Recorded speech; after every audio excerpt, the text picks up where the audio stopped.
Are you for the party? Oo nga eh, kaso wala yung pangalan ko dyan. Sabi ni Panfilo, papalagay daw niya kay Dindo eh. Wala naman. Good evening. Ako si Carlito Valente, apo ni Vice President Romina Salgado. I'm sorry, Mr. Valente, but your name is not on the list. Imposible yun eh. Present ako dito yung lola ko. Pati yung kapatid ko, si Miss Guadalupe Valente. Si Miss Guadalupe Valente po invited, pero kayo po hindi.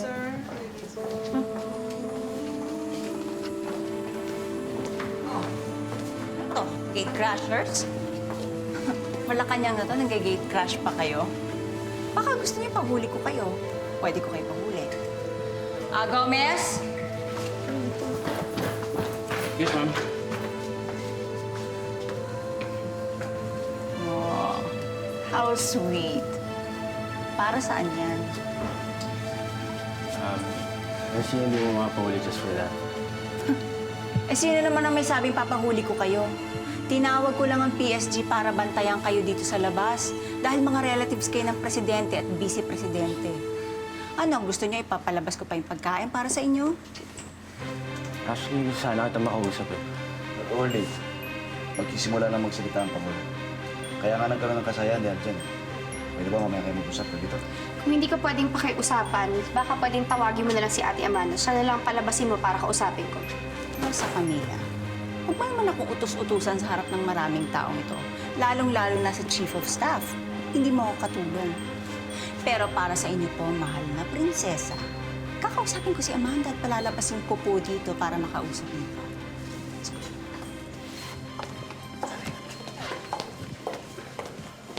Nakatali ang kamay ko, Alicia. Actually, ang ebidensya lamang naman laban kay Emil ay purely circumstantial. At itong pinag-aaralan ngayon ng korte kung dapat siyang sampahan ng kaso o hindi. Pero wala po talaga akong kinalaman dyan, Madam Vice President.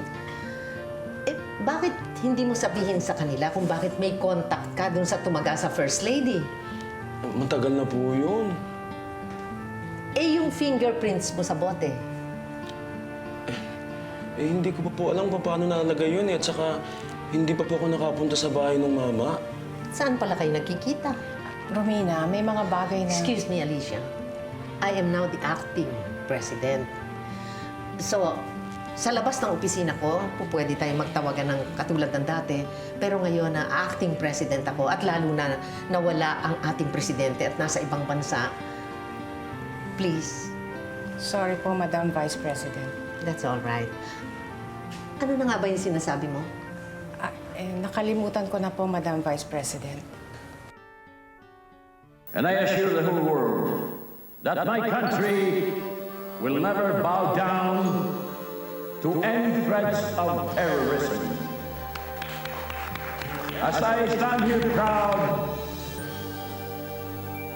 to remind everyone how I dealt justice even to my own son when he held hostage my Vice President, Romina Salgado.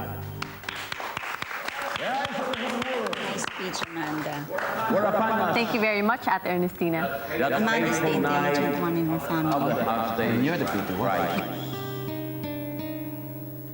But there was no question in my heart whether to give in for the love of my son and ignore everything what we have been fighting for.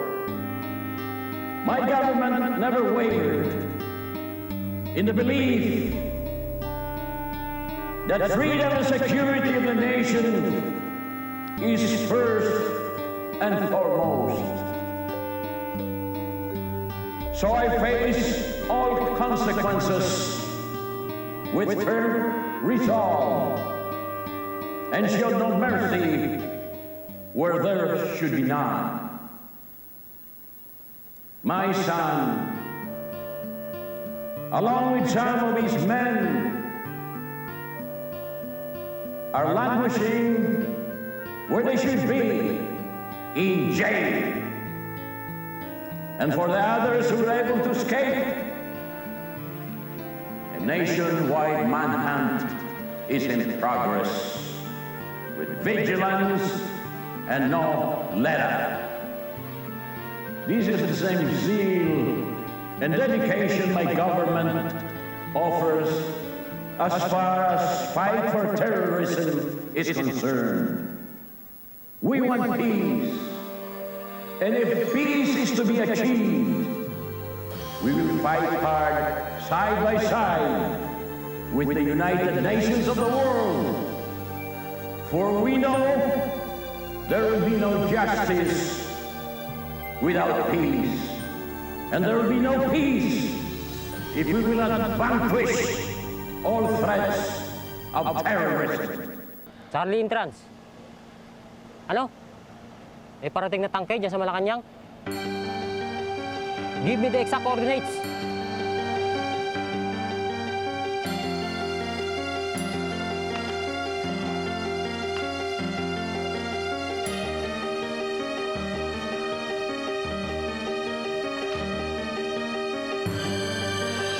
I think we can wait. Narinig ko na rin palakpakan. Teka lang, tingin mo palalabasin ni Ate Ernestina si Ate Amanda? Hindi ko na alam. Ayun na, oh. Sa Camila, Carlito. Akala ko hindi pa lalabasin ni Ate Ernestina eh. Iba kasi ito. Ha?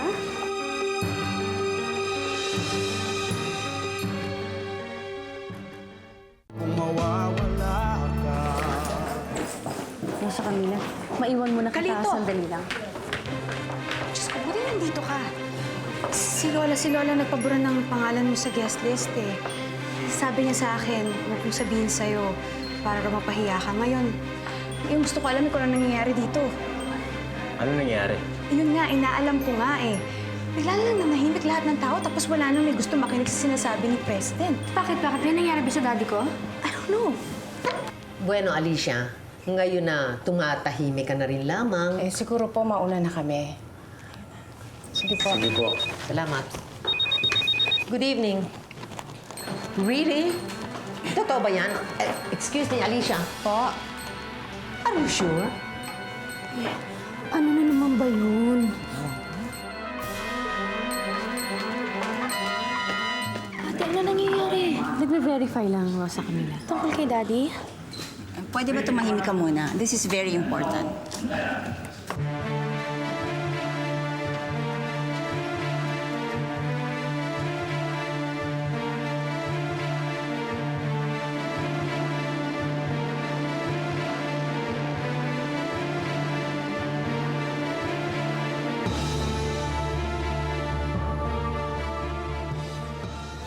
Excuse me, General. Would you want to use the war room? Huwag na, dito na lang. We're still verifying. I hope everything is under control. Walang naamoy na ang mga press na dito. My sister's taking care of that.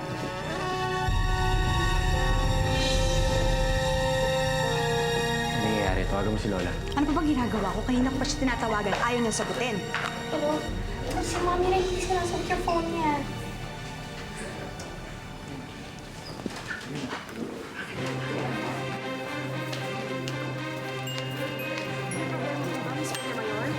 Of course not. Why would you say that? Kaya lang naman napatigil si General Alejos because hindi naman kasi live telecast ng kay Dad. May 5 minutes delay yan. Actually, he's conferring with the presidents of the states right now. Tungkol saan? I really wouldn't know, but you're gonna have to ask him yourself. He's excused. Ano pong nangyayari? Bakit di po namin pwedeng sagutin ang aming mga cellphones? Dahil nandito ka, Alicia, at pwede kang magsalita. Ano pong sasabihin ko? Wala naman akong alam. Well, the palace has received unconfirmed reports na bine-verify pa at this moment. Tungkol po saan? Sa presidente? Hindi, tungkol sa ating bansa. Several tanks, according to reports, have left the gates of Camp Aguinaldo en route to Malacanang. Meron pong kudeta? Amanda, ano ka ba? Mahalta ka ng mga bisita. Paano pa nila nalaman ang balita? The usual. Mga classified military calls or something.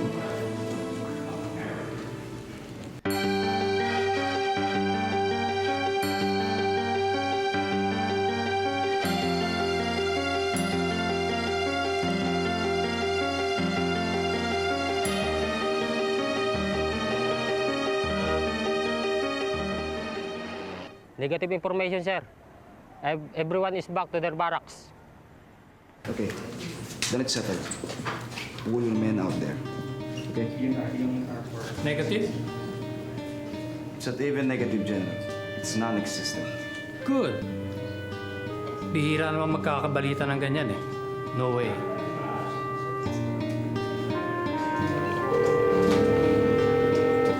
Yes, Madam Vice President. So it's not true at all? None whatsoever, ma'am. Not any sign of it? Yes, ma'am. Do you think I should make a public statement? I advise you not to make any kind of statement at all. Konti lang po nakakaalam na rito. Kahit pong lahat ng guests ay hindi po nalalaman ng mga nangyayari. All right. Thank you very much, General Alegre. Yes, ma'am. You're welcome. Hindi po totoong may kudeta. Alicia, hindi ko sinabing may kudeta. Ikaw ang nagsabi niyan. Ang sinabi ko lamang, may mga tangking lumabas ng Camp Aguinaldo patungong Malacanang. Pero, nasiraan sa daan.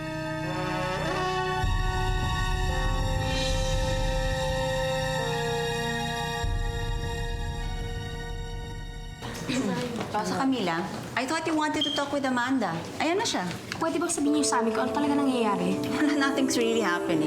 Pinapasok kayo dahil sabi mo gusto mo makausap si Amanda. O, ayan na. May nangyayari ba? Mukhang may urgent situation yata. Rosa Camila, why don't we go inside first? Carlito, Father.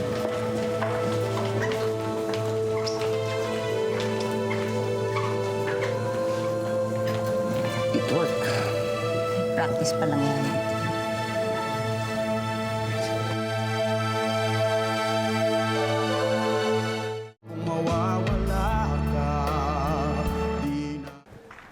Bossing, ba't ang daming paper clips dito ah? Alam mo, nung isang linggo, nakadalawa na ako, tinapong ko lang. Akala ko bawal yan dito. Yung mga ibang nakakulong ko, nagpunsit dito niyan. Di malig, kunin mo nga yung mga paper clip na yan. Pwede bang akin na lang yan? Ano niyo po? Gagamitin ko lang sa Biblia ko para ipang bookmark ko sa pahina. Para hindi ako nawawala. Sige po. Salamat. Nakita mo ba yung basurahan ko? Oo. Puro beads nga eh. Siguro, sabi ko nga sa sarili ko, nahiya na lang kayong humingi ulit sa akin ng rosaryo, kaya... Eto, binili ko na kayo. Salamat ha.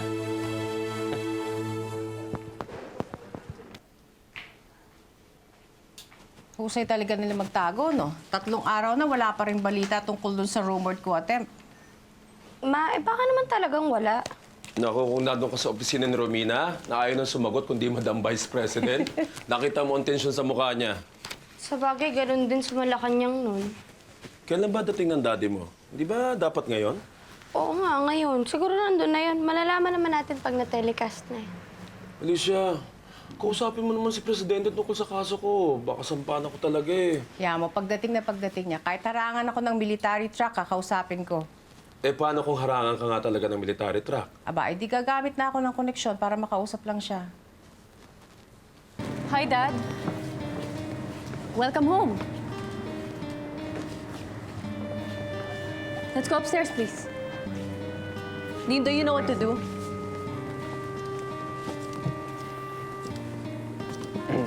Excuse me, gentlemen. Kami na bahala sa taas.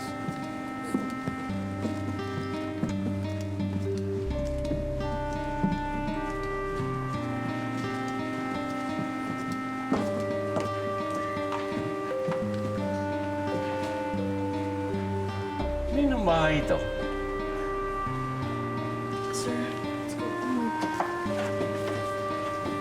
my God.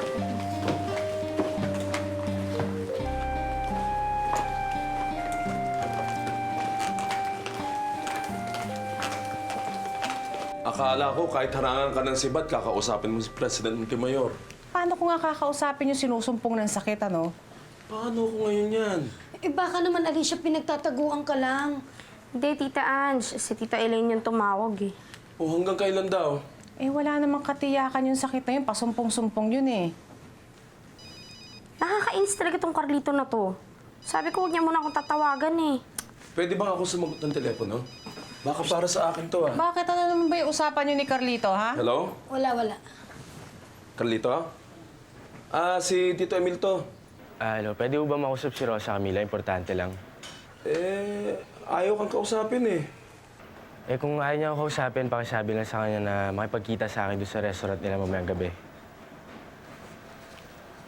Carlito.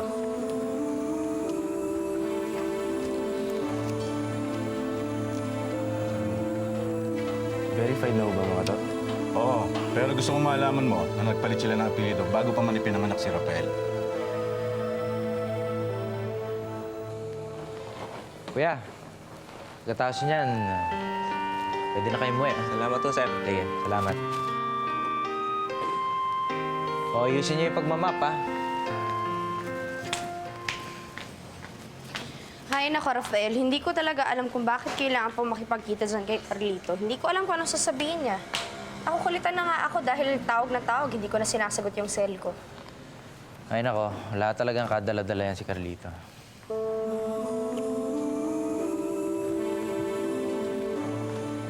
Carlito, kung ano man yung sasabihin mo, pakibilisan lang. Pero bago ka magsalita, gusto kong sabihin na matutuloy yung kasal namin ni Rafael. Ganun ba? At ano ang gagamitin mong apelido, Rafael? Ano ba to, lokohan? Ano bang ibig mong sabihin? Sino magiging ninang sa kasal niyo? Ang First Lady? Hindi kita maintindihan.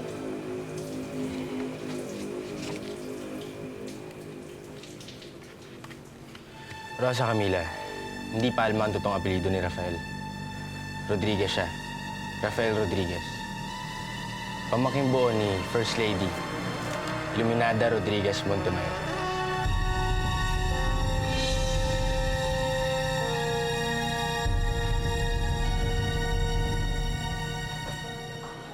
Oh, kumusta ka naman dito? Mga gabing hindi makatulog. Nakahiga lang. Umiiyak. Hayaan mo, anak. Kapag lumipas ang sumpong ni Leandro, kakausapin ko siya nang may lipat ka. Wala na yata akong pag-asa makaalis pa rito, Mama. Bakit ganyan ka magsalita? Hindi ka naman dating ganyan, Alberto. Presidente ang daddy mo. Kahit ano pwede. Maghintay ka lang. Wala na, Mami. Wala na akong hihintay. Dito na ako mamatay.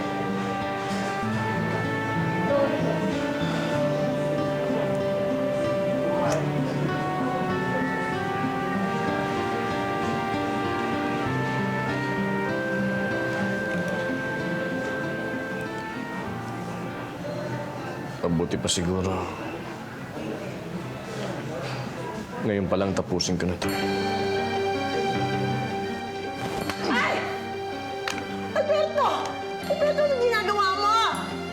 Ah!